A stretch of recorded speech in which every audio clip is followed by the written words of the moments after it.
আর এটা তো বিগত অনেক বছর থেকে এই অবস্থাটা, এই রাস্তাটা তো ঠিক হচ্ছে না আর কোনো সময় না।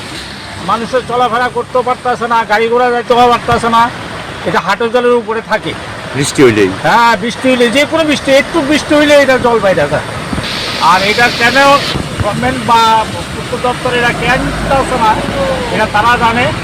আর জনসাধারণ তো দুর্গতি আর অন্ত নাই, জনসাধারণ দুর্গতি অন্ত নাই এই জায়গাটা। এটা না হইলেও চলিলাম অনুকূল ঠাকুর আশ্রমের সামনে, জাতীয় সড়ক কোঅপারেটিভ ব্যাংকের সামনে আর কি জলের সংকটও পড়ে।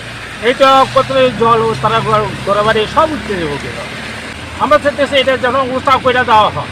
একটা বাজার চলিলাম, বাজার অব্দি আর ওই এরপরে যে পুরান বাড়ির ঠিক টিকা অবলো একটু পূবে গিয়ে এইখান থেকে চলিলাম বাজার অব্দি, জায়গাটা যেন উৎসাহ করে দেওয়া হয়।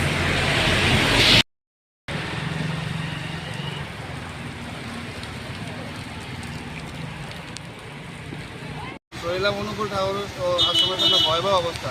একটু বৃষ্টি হইলে তো দেখেন না পুরা রাস্তা, কি রাস্তা একদম চলে, একদম ঘুরে থাকা, যাতায়াতে খুব অসুবিধা হচ্ছে। কতটা অনেক বছর ধরে হয়ে যাচ্ছে, বৃষ্টি হইলে দেখেন না পুরা জলের অবস্থা ঠিক হয়ে গেছে। লাভ নাই, এই দোকানটি ভালোভাবে ইয়ে করো, সংস্কার করো, কাজটা